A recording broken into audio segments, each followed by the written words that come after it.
bienvenue donc au CNCP et merci à tous d'être venus. Le 13 novembre, qui pour la France une date de sinistre mémoire, sera pour notre asso la date de l'aboutissement d'un long processus commencé en 2017, lorsque nous avons postulé donc, au projet européen Obstro. Je voulais aussi remercier le conseil régional, sans qui nous ne serions pas ici, ça c'est sûr et certain. Voilà. Et puis aussi un grand merci à nos 3 salariés, nos 2 co-directrices, Fabienne, Stéphanie et une petite nouvelle, Labra, Marlène, voilà, qui s'occupe de la coordination des formations. Je tenais à remercier aussi, bien entendu, la banque, et dont 2 représentants sont ici. Ils se cachent, je ne sais pas par la Caisse d'épargne, voilà. Oui, la Caisse d'épargne, Centre Val-de-Loire, bien entendu. Merci à l'équipe du CNCP pour l'invitation à cette inauguration. Je vais présenter très rapidement le programme et surtout comment le projet a contribué à nos objectifs et a pu bénéficier à toute la zone de l'Europe du Nord-Ouest. Donc très brièvement, pour commencer, le programme Interreg, c'est un programme qui fait partie de la politique de cohésion européenne et qui fournit un cadre pour la mise en place de projets transnationaux, donc avec des acteurs de différents pays dans une zone géographique qui est située au nord-ouest de l'Union européenne. Avec l'objectif, du coup, ces projets, ils ont l'objectif de promouvoir le développement territorial, donc que ce soit économique ou social, à travers la coopération entre différentes organisations. Là, donc ici, vous pouvez voir la zone géographique pendant la programmation antérieure, donc celle qui a financé le projet Obstro. Donc vous pouvez voir 8 pays qui sont représentés sur cette carte. Et comme là on est arrivé à la fin de la période de programmation, on peut faire déjà un bilan. Il y a eu 102 projets financés avec plus de 1000 partenaires sur toute cette zone et un peu plus de 400 millions d'euros alloués à différents projets donc, qui ont différents objectifs, soit développer l'innovation dans les territoires, la transition écologique ou l'efficacité des ressources et des matériaux. Donc le projet Obstro, comme je le disais, il a été en partie financé par ce programme Europe du Nord-Ouest et il fait partie d'un ensemble de projets qui a été financé donc, avec cette enveloppe de près de 50 millions d'euros qui ont été alloués à la construction verte, donc depuis différents angles, par exemple la réutilisation de matériaux dans le secteur de la construction, donc tout ce qui est l'économie circulaire appliquée au secteur de la construction.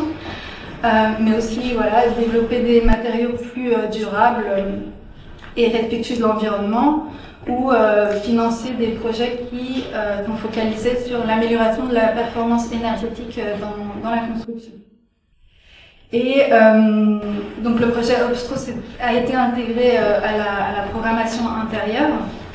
Il a contribué fortement au programme avec une grande richesse de résultats qui ont été obtenu par tous les partenaires du projet. Donc il a contribué à démontrer bien sûr et promouvoir l'utilisation de la paille comme matériau de construction et d'isolation dans 5 pays, donc dans les pays qui ont participé à ce projet. Mais aussi il y a eu un grand effort de formation des professionnels d'aujourd'hui et de demain, donc les étudiants notamment qui ont été impliqués. Et une grande partie du travail qui a été effectué par les partenaires sur communiquer sur les bénéfices de la paille dans le secteur de la construction, en participant à beaucoup d'événements, en communiquant, en ayant une couverture médiatique assez importante sur ce projet. Et au niveau des indicateurs, là j'ai mis du coup des chiffres clés, 2 techniques de construction qui ont été développées pendant le projet, 5 bâtiments rénovés ou construits dans chaque pays partenaire, 2000 professionnels qui ont été formés et 63 entreprises accompagnées tout au long du projet. Juste avant de laisser la parole du coup à l'intervenant suivant, un petit mot très bref sur notre programmation actuelle, donc les prochains appels à projets qu'on va promouvoir depuis le programme Europe du Nord-Ouest. Donc ici vous pouvez voir la carte, la zone géographique qui est couverte par le programme. Donc le Royaume-Uni ne fait plus partie de cette zone-là depuis le Brexit. et un budget total de 310 millions d'euros qui va être attribué au projet jusqu'en 2027.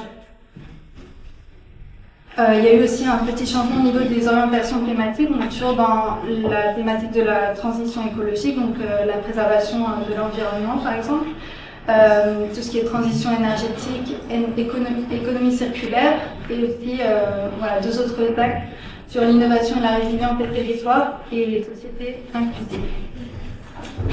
Très rapidement, les prochains appels à projets, donc justement il y a un appel à projet qui va être lancé cette semaine. Donc le 15 novembre, et ces appels à projets sont présentés régulièrement à peu près tous les ans. Voilà, donc les projets peuvent être présentés à ce moment-là et sont ensuite évalués et peut-être financés par le programme. Voilà, je laisse ici notre site internet si vous êtes intéressés et si vous avez des questions, je suis disponible, aussi Alexandre. Pour le programme. Merci. Je suis Jérémy Godet et donc je suis vice-président de la région Centre-Val de Loire en charge grosso modo de la transition écologique. Voilà. Et je voulais d'abord commencer par vraiment saluer le travail de l'équipe du CNCP, parce que pour avoir suivi depuis que je suis VP toutes les péripéties, je pense qu'il y a un mot quand même qui peut caractériser votre travail, c'est détermination. Je pense que ce que vous avez construit ici, et si on est là aujourd'hui, vous nous avez dit, c'est grâce à la région Centre-Val de Loire, je pense que c'est surtout et c'est d'abord grâce à toute l'équipe du CNCP. La région Centre-Val de Loire, auprès du CNCP, il n'est pas sans condition évidemment, mais il est, je pense, déterminé lui aussi. Pourquoi ? Parce que c'est d'abord quand on a un lieu comme la Maison Feuillette en région Centre-Val de Loire, symboliquement c'est quand même extrêmement fort et c'est un lieu qui doit rayonner non seulement partout dans la région, mais au-delà, nationalement et évidemment à l'échelle européenne. Donc on voit ça évidemment d'un bel œil. Et puis je laisserai François plutôt quand l'ADEME essaie d'évaluer, d'estimer à combien d'emplois il y a à créer sur la transition écologique, on tombe aux alentours d'1 million d'emplois à créer d'ici 2050, enfin le plus vite possible puisqu'on est en situation d'urgence. Mais quand c'est en action, quand c'est sur le terrain, quand c'est un projet interrégional, Interreg ça veut dire interrégional, quand 5 pays sont engagés dans plus de 14 actions, à ce moment-là, on se dit c'est concret. Et quand en plus c'est de l'innovation, c'est des choses qui touchent complètement notre quotidien, on voit comment, à l'échelle de l'Europe, on est capable d'envoyer un souffle fort avec des moyens d'accompagnement pour que les choses se transforment. Donc moi je trouve que c'est bien que vous soyez là pour le dire, pour le faire ressentir très très très directement et qu'on ait un jugement plus équilibré sur l'Europe. Je pense que à l'échelle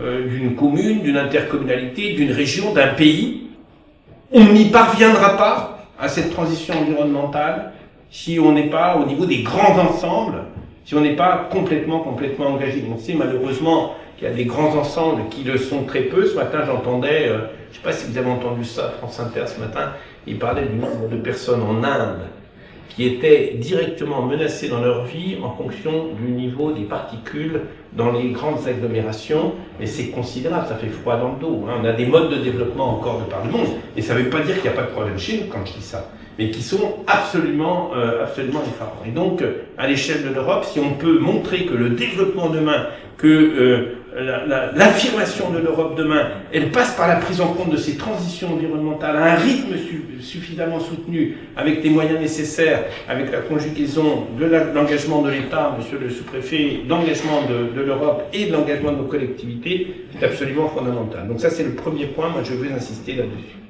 Par ailleurs, dire que dans une région comme la nôtre, quand c'est la paille, nous sommes la région quand même avec la Beauce, avec la Champagne-Berrichonne, nous sommes une grande région de production céréalière. Le troisième sujet, c'est ce à quoi Jérémy m'a invité de parler, qui est la formation de nos jeunes. Quand je vous dis aux jeunes aujourd'hui, moi je le fais quand je vais dans les lycées, on le fait là, je regarde Janila avec toi, avec tous les amis, quand on va dans les lycées, qu'on parle aux jeunes, le premier sujet qui qu'ils nous projettent, c'est celui de la transition. Vous pouvez y aller, ils sont très conscients là-dessus, et c'est pas du blabla. Ils parlent, ils ont envie de s'engager pour la transition. Mais en même temps, il faut leur donner, une vision, un lien entre les métiers et cette transition. Et c'est pas évident pour eux de voir quel lien il y a entre je suis conscient que demain je vais devoir me comporter en tant que citoyen, en tant que salarié différemment, et à quel métier ça correspond. On a aujourd'hui un travail avec le recteur actuellement à deux choses, à la fois faire monter des formations initiales qui soient des formations dans ces spécialisées sur l'énergie, etc., mais aussi transformer le contenu des formations existantes. On n'est plus maçon comme il y a 20 ans, on n'est plus charpentier comme il y a 20 ans, on n'est plus plaquiste comme il y a 20 ans, etc., etc. Donc, à la fois des nouveaux métiers et des métiers en transformation avec les nouveaux sujets. On a déjà 70 collectivités qui sont venues, qui ont dit on veut en être, on veut travailler. Parfois, trouver les financements avec la banque, avec nous, on a créé une société de tiers financement, etc. J'ai dit avec Jérémy, qui est chargé de ces secteurs-là, qu'il fallait qu'on ait une agence qui accompagne tout ce qui est fait. Les départements sont engagés sur une partie de l'information, qui accompagne tout ce qui est fait. Les professionnels sont ici ou là mobilisés avec leur fédération, etc. Qui travaillent avec les structures bancaires, la Banque des territoires, les banques sur notre territoire, etc. Donc on a créé une agence, on a déjà 70 collectivités qui sont venues, qui ont dit on veut en être, on veut travailler avec vous. On est en train de monter ça, on est en train de recruter notre directeur et de faire les premiers plans d'affaires là-dessus. Il faut qu'on facilite. Le but de l'agence, c'est surtout pas de faire à la place des autres, c'est de fédérer toute cette chaîne qui est complexe, qui, si on arrive à bien la stabiliser, va permettre aux gens d'avoir une vision stabilisée, sécurisée de l'investissement technique, de l'investissement financier qu'il faut faire.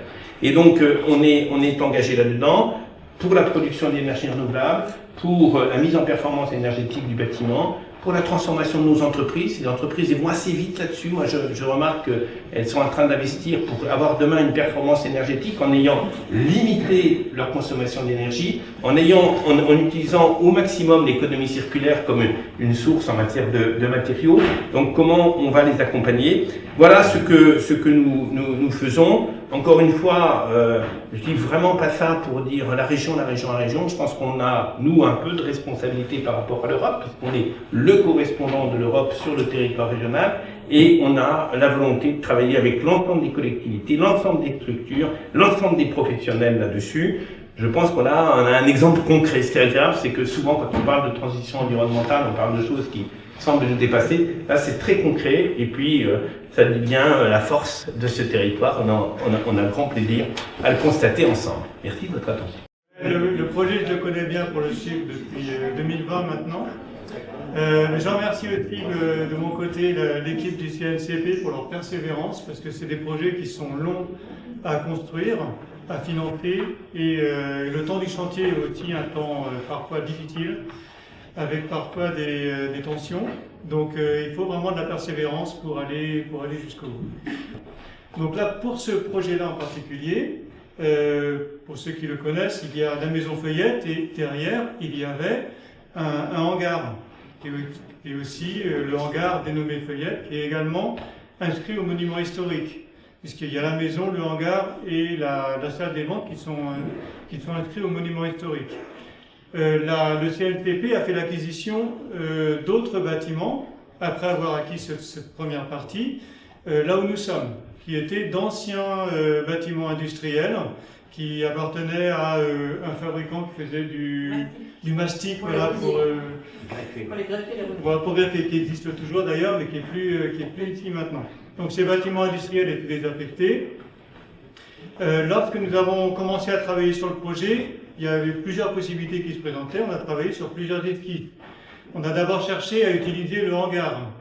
Mais le hangar étant, il était très délabré, il était très déformé, etc. Donc pas évident. Mais surtout, ce qui a posé problème pour la réutilisation du hangar, c'était la position de la DRAC, qui a son mot à dire parce qu'il s'agit d'un monument historique, et qui voyait plutôt le bâtiment hangar comme une halle, plutôt que comme un bâtiment fermé, c'est-à-dire pour lequel on devrait faire beaucoup de transformations pour que ça devienne un espace de formation avec des salles chauffées. Donc du coup, on s'est orienté vers une autre conception qui consistait à plutôt investir ce terrain-là, là où nous sommes. Et là aussi, il y a plusieurs possibilités possibles. Il y a des bâtiments existants, qu'est-ce qu'on en fait, comment est-ce qu'on les réutilise, est-ce qu'on doit en démolir. Donc finalement, le chantier a débuté par, d'une part, le démontage du hangar, qui est stocké sous des bâches, vous pourrez le voir en sortant sur la droite. Donc on a notre hangar qui est stocké en petits morceaux sous les bâches et qui va être reconstruit après. Donc à partir de l'année prochaine, en fait, là c'est un autre projet, c'est d'autres financements, il y a la DRAC notamment, donc ça va être plutôt l'année prochaine. Donc le chantier n'est pas terminé. Là c'est une première phase du chantier, ça permet de démarrer les formations, mais il va y avoir cette autre phase qui va être importante, cette reconstruction de ce qui s'appellera la halle Fayette, pour le coup. Première étape, le démontage du hangar, le démontage méticuleux pour bien garder toutes les pièces qui vont être réutilisées ensuite. Et ensuite, la deuxième étape, c'était la démolition, puisque ici, il y avait d'une part de l'amiante, partout sur les bâtiments, en couverture, en panneaux, les joints, etc. Donc il y a eu un gros budget des amiantages et une partie des bâtiments ont été démolis. Là où nous sommes, il y avait deux hangars, voilà. Donc, mais certains bâtiments ont été conservés, désamiantés, pour ensuite être réhabilités, réutilisés. C'est le cas de celui qui se trouve derrière nous, qui va servir de plateau technique pour les formations pratiques, qui vont débuter en janvier, je crois, pour la partie pratique. En même, il y aura une première formation Propaille dans quelques semaines, donc il va se dérouler sur les plateaux techniques. Et c'est le cas aussi de l'autre bâtiment qui est donc derrière vous, où il y a le vestiaire et les sanitaires, qui est aussi un bâtiment existant qui a été conservé et fortement réhabilité parce qu'il a demandé beaucoup d'efforts, ça n'a pas été évident. C'était un bâtiment construit en pale planche, c'est-à-dire en éléments légers en béton. Et donc on a dû conserver ces éléments-là tout en enlevant la partie amiantée qui nous posait plus de problèmes. Donc, mais l'intérêt en fait de procéder comme ça, c'est que avec ce chantier, qui est un centre de formation, donc il doit être aussi un peu démonstratif, on a des parties neuves et des parties réhabilitées. Donc ça permet de montrer aussi différentes techniques, différentes approches, comment on utilise les matériaux biosourcés, comment est-ce qu'on crée aussi des bâtiments performants. Une autre réflexion pour concevoir le bâtiment, c'était d'imaginer un bâtiment qui va s'inscrire dans son cadre, qui est plus qu'un cadre industriel, parce qu'on a des bâtiments industriels, comme on voit, il y a le profil des bâtiments industriels. Donc on est plutôt, on a conçu ce bâtiment comme étant en fait la continuité de ce patrimoine industriel. C'est ce qui explique aussi un peu sa forme. Et pour sa position, nous avons cherché à dégager de l'espace dans la cour, puisqu'en fait, quand le hangar sera reconstruit, donc il y aura un espace, une cour, il y aura finalement deux cours, il y aura une première cour d'entrée et une deuxième cour qui fera l'articulation entre les salles de formation, le plateau technique, les vestiaires et la halle. Donc c'est pourquoi le bâtiment il est placé ici, proche de la limite de propriété, ce qui pose un problème en conception bioclimatique puisque le sud se trouve ici. Donc du coup on n'a pas tous ces apports solaires, enfin on en a un petit peu, mais on n'en a pas autant que ce que l'on aimerait quand on est en conception bioclimatique. Donc pour compenser, on a renforcé l'isolation, la performance de l'enveloppe du bâtiment. Et puis il y a la ventilation double flux que vous voyez ici. Je ne sais pas si vous êtes très nombreux, donc je ne sais pas si on pourra rentrer dans le local technique, mais la ventilation double flux, elle est facile d'accès puisqu'elle se trouve derrière, accessible depuis le réfectoire. Et elle est couplée à une batterie chaude qui, elle, est alimentée par des capteurs solaires. Donc là, on a quand même utilisé le sud de ce côté-ci pour avoir des capteurs solaires qui sont correctement orientés, qui alimentent un ballon tampon, qui alimente la batterie chaude, qui permet le chauffage du bâtiment. Voilà comment a été imaginé ce bâtiment. Pour la composition des murs, puisque là tout est clos, donc on ne voit pas exactement comment c'est fait. Ici, vous avez le cœur du mur, donc des montants en bois et de la base de paille, mais il y a en plus un isolant à l'extérieur, de la laine de bois, un peu comme vous pouvez le voir encore, puisque les enduits ne sont pas faits sur le bâtiment d'à côté, donc c'est aussi de la laine de bois. Donc il y a 10 cm de laine de bois en plus. Donc ça fait des murs qui sont quand même très épais. Et sur l'extérieur, il y a des enduits à la chaux qui sont posés sur un treillis métallique, donc avec une ventilation. Donc c'est un procédé traditionnel d'enduit. Ils sont faits en 3 couches. Donc c'est une méthode d'enduit à la chaux comme on pourrait faire sur un bâtiment ancien. Et côté intérieur, il y a ce doublage en panneaux de contreplaqué de peuplier. Voilà. Pour le sol, je vais finir toutes les techniques. Le toit, c'est à peu près comme les murs, avec aussi une bonne couche de laine de bois en plus.